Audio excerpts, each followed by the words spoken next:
En 2005, elle avait séduit les fans de la Star Academy en remportant la saison 5 du Télécrochet. Malgré sa victoire, elle n'a pas forcément rencontré le succès escompté. On l'a revue il y a quelques années dans une série sur Énergie 12, la série Dreams, un rêve de vie. Et je suis très heureux de la retrouver ce matin sur Europe 1. Bonjour Magali Vaé. Bonjour. Comment allez-vous et que devenez-vous ? Je vais très bien. Et ce que je deviens, toujours la même chose, toujours sur scène, studio. Vous continuez votre carrière de chanteuse ? Bien sûr. De quelle manière alors ? En faisant des galas ? Des galas, oui, je vais là où on m'appelle tout simplement. Et ça veut dire que vous continuez donc votre carrière de chanteuse et qu'on peut vivre de la musique sans forcément être une star, être sous les projecteurs. Sans forcément passer à la télé, voilà, exactement, ouais. Oui, c'est ça. Puis quand je vois que presque 11 ans après, les gens sont toujours là, que les gens m'appellent toujours pour des galas et que les gens se souviennent de moi, surtout, c'est ça qui est important. Ça surprend et en même temps ça fait énormément plaisir. Donc, Et vous l'avez dit sans passer à la télé, vous avez dit récemment dans une interview à la Nouvelle République le 22 juillet que ça vous aiderait si vous passiez à la télé pour remplir vos salles. Pourquoi on vous invite plus selon vous ? Pourquoi on m'invite pas ? Malheureusement, c'est pas à moi d'y répondre, je sais pas. Vous avez une petite idée ou pas du tout ? Je pense que ça a été l'après Starac qui a fait que. Je pense que c'est des faits qui ont dû se passer, des choses qui ont dû se dire en coulisses à l'époque par certaines personnes qui malheureusement sont restées ancrées et qui ça a du mal à se débloquer, voilà. L'étiquette de Star Academy, elle vous colle encore à la peau, Magali Vaé ? Oui. Elle est lourde à porter cette étiquette ou pas ? Non. Vous l'assumez, vous l'avez toujours assumé ? Totalement. Après la Starac, vous aviez sorti un premier album. Oui. On se souvient, il y avait eu ce tube, Je ne suis qu'une chanson. Vous aviez dit par la suite, dans des interviews, que vous aviez sorti cet album trop vite. Oui, c'est sûr.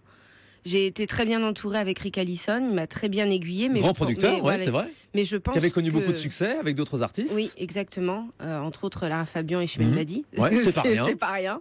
Et je pense que on a eu beaucoup de pression de la part de la maison de disques pour que tout soit fait rapidement. Et je pense que j'ai pas eu assez de temps pour vraiment savoir qui j'étais artistiquement. J'avais que 19 ans à l'époque, j'avais toujours chanté que des reprises. Donc forcément, oui, je pense que ça a été trop vite. Vous disiez que c'était un album qui ne vous ressemblait pas. Non, il me ressemblait pas puisque je savais pas de quoi je voulais parler. Voilà, j'ai plus choisi des chansons qui me plaisaient, mais pas forcément des chansons qui me correspondaient à celles que j'étais à l'époque. Vous avez eu l'impression de vous faire avoir par la maison de disques à ce moment-là ? Ah non, pas à ce moment-là, plus tard, oui. Plus tard. Alors, on va y venir justement. Universal, vous a fait du mal ? On peut pas dire que ça soit du mal. Je pense qu'il y a pire que ça quand même. Faut relativiser. Je pense que j'ai été, on va dire, intentionnellement mal aiguillée et mal soutenue. Voilà. Intentionnellement, c'est-à-dire ? Qu'on voulait pas que ça fonctionne, tout simplement. Dès le départ, vous avez manqué de soutien, en fait. Oui, j'ai manqué de soutien et je pense que j'étais aussi trop faible, entre guillemets, à l'époque. Trop jeune, voilà, trop naïve et j'ai cru tout ce qu'on m'a dit et j'aurais dû avoir plus de caractère. Vous étiez dans quel état d'esprit, Magali Vaé, après avoir gagné la Starac ? Vous espériez le succès, j'imagine. Tous les vainqueurs précédents sont été sortis, de Jennifer à Nolwenn, en passant par Élodie Frégé. Qu'est-ce qui n'a pas marché avec vous ? Même si, je pense que déjà à l'époque, je me suis peut-être placée trop en victime par rapport à mon poids. Ce qui j'aurais jamais dû faire. J'aurais dû continuer à l'assumer comme je l'avais toujours fait. Et comme vous le faites encore aujourd'hui. Voilà, mais je pense que du coup, la maison de disques s'en est servie pour se dire en fait, elle représente pas ce qu'on veut. Mais attendez, votre physique vous a desservi ? Je pense. Quand on me dit en sortant de la Star Academy, il faut que t'ailles faire une cure d'amaigrissement parce que tu ne fais pas rêver les gens, comme Jennifer peut faire rêver les gens. C'est assez clair, je pense. Vous l'avez faite, cette cure ? Je l'ai faite, mais je l'ai pas fait autant de temps qu'ils auraient voulu et ça leur a pas plu. Et donc ça a joué dans la suite de votre carrière, forcément. Comment est-ce que vous l'avez vécu cette après Star Academy ? J'imagine qu'on est effectivement dans un tourbillon. Vous venez de gagner quand même, on va le rappeler, un contrat d'1 million d'euros avec Universal, c'était pas mal. À l'époque, j'étais mal. Oui, à l'époque, j'étais mal. Je me sentais pas bien. Je savais pas pourquoi. Voilà. Mais aujourd'hui, vous savez pourquoi ? C'était à cause de la pression médiatique ? Je sais toujours pas et j'ai envie de dire que j'évite de réfléchir trop sur cette période parce que malgré tout, je suis contente de ce qui se passe aujourd'hui. Je suis bien. J'ai une vie artistique qui me plaît. J'ai une vie de famille qui me plaît. Et je pense que c'est un mal pour un bien parce que si c'était pas passé tout ça, je serais pas celle que je suis aujourd'hui. Et est-ce que vous avez compris aussi pourquoi vous avez suscité tant de moqueries ? Oui, parce que j'étais une cible facile, que je me rebellais pas, je répondais pas, parce qu'on m'avait dit tu te tais, donc forcément ça continue. Et aussi oui, parce que j'étais ronde comme toutes les chanteuses un peu rondes. Il y a un moment où on nous tombe dessus. La preuve, c'est que depuis que je l'ouvre un peu plus et que je réponds un peu plus, bizarrement ça s'est un peu calmé. Donc elles vous ont fait du mal, ces critiques? Au début, oui, parce qu'on ne sait pas pourquoi, parce qu'on est jeune, parce que on voit pas ce qu'il y a d'extraordinaire à avoir des rondeurs. Et puis après, ça passe quoi. Maintenant, je suis comme ça. De toute façon, je sais que je ferai jamais un 34, hein, donc il y a pas de souci. Et vous êtes passé à autre chose. Vous avez quand même vécu un parcours incroyable. On va rappeler la saison 5 de Star Academy, c'était quand même gigantesque. Vous avez vu cette année-là Madonna sur le plateau. Maria Carey était la marraine. Il y a eu Céline Dion. D'ailleurs, avec Maria Carey, vous avez chanté un duo. Oui. On va réécouter un petit extrait. Avec plaisir.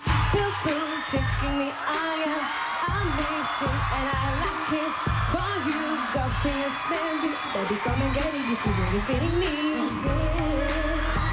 My night, no stress, no fights, I'm leaving it all behind. No tears, no time to cry, just making the most of life. Everybody is giving it up, all the friends sleeping me like that. Me and my girls don't feel like what. Ça reste un souvenir extraordinaire, j'imagine. Chaque duo reste un souvenir extraordinaire et reste gravé, c'est obligé. Si c'était à refaire, vous referiez la Star Academy? Oui, oui. Ce serait malvenu de dire je regrette de l'avoir fait alors que les gens m'ont fait gagner quand même. Ce serait vraiment les dénigrer et je trouve ça impoli et irrespectueux. Vous ne le regrettez pas. D'ailleurs, vous avez des nouvelles des autres candidats de cette année-là? Certains, oui. C'est vrai, vous êtes toujours en contact? Oui. Et Élie, Pierre, Laure, certains. Et de vos professeurs, de la directrice, Alexia Laroche-Joubert? Alexia, oui, je l'ai croisée. C'est un peu grâce à elle que j'ai fait Dreams, puisqu'elle m'avait fait passer un casting à l'époque pour ça. C'était la série d'Énergie 12, voilà, on va en parler aussi. C'était un casting pour autre chose et ça m'a permis de rencontrer Jean-Luc Azoulay. Donc voilà, c'est un peu grâce à elle que j'ai fait cette série. Oui, et puis après, grâce aux réseaux sociaux, on réussit à garder un peu contact avec certains, oui. Et vous croyez encore aujourd'hui au télécrochet, à la télé? Vous les regardez, les nouvelles stars, les The Voice? The Voice, oui, j'essaye de suivre quand je peux, parce que ça tombe le week-end, donc quand je suis en gala, c'est compliqué. Mais j'essaye de suivre un petit peu, oui, même si j'ai du mal à croire que rien n'est calculé d'avance, voilà. Ah, vous pensez que c'est truqué? J'ai du mal à croire que rien n'est qu'il y a des favoris calculé, et des chouchous. Voilà. Ouais, et qui sont mis en avant par la production. Voilà. Ouais. Et si on vous proposait, Magali Veil, de participer à The Voice, je sais qu'ils aiment beaucoup de temps en temps remettre à l'honneur des chanteurs ou des chanteuses qu'on a perdu de vue. Alors, tout le monde me dit, mais pourquoi tu fais pas The Voice?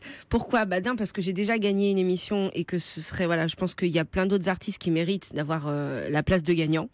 Et de deux, parce que je sais aussi que personne ne se retournera, parce que comme je l'ai dit, pour moi, rien n'est fait au hasard et qu'on me dira, surtout ne vous retournez pas. Et que ce soit donc calculé, oui. pour quelle raison? Une forme d'humiliation?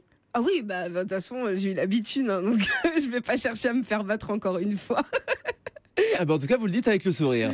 Vous avez aussi entamé, donc on l'a dit, une carrière de comédienne en 2013 dans la série Dreams. Ça, c'était sur Énergie 12. Oui. Vous avez aussi tourné dans un court-métrage, Confession d'une nuit rouge. Tout ça, c'était des bonnes expériences? Oui. J'ai découvert un milieu que je connaissais pas, la comédie. Et puis je me suis découvert entre guillemets un nouveau talent puisque j'ai eu pas mal de bonnes critiques sur mon jeu. Donc oui, ça a été une super expérience et j'espère pouvoir renouveler cette expérience. Ouais, c'est vrai, vous allez continuer dans la comédie? Malheureusement non, parce que je suis aussi un peu prise par la préparation d'un nouvel EP, par mes galas, par ma vie de famille. Donc voilà, mais j'espère vraiment avoir d'autres expériences. Et puis vous préparez un nouveau spectacle, Magali Veil chante les plus grandes voix, où vous reprendrez les tubes de Piaf, Barbara, Céline Dion, Adèle. Ça, c'est prévu pour le mois de septembre. Aujourd'hui, les artistes sont obligés de faire des reprises pour séduire le public? Moi, je sais que quand je fais des galas, les gens adorent quand on chante les chansons des autres. Et puis moi, en même temps, ça me plaît. C'est la majorité des chansons, c'est des chansons que je chantais bien avant la Star Academy. Donc, je reviens un peu à mes premiers amours. Voilà. Et quand est-ce qu'on vous revoit à la télé, Magali Veil? le plus rapidement possible peut-être. Mais c'est pas forcément pour moi, c'est surtout pour mes fans qui attendent. Mais c'est quand que tu passes à la télé? Pourquoi tu passes pas à la télé? Mais voilà, moi je suis pas, c'est pas moi qui décide.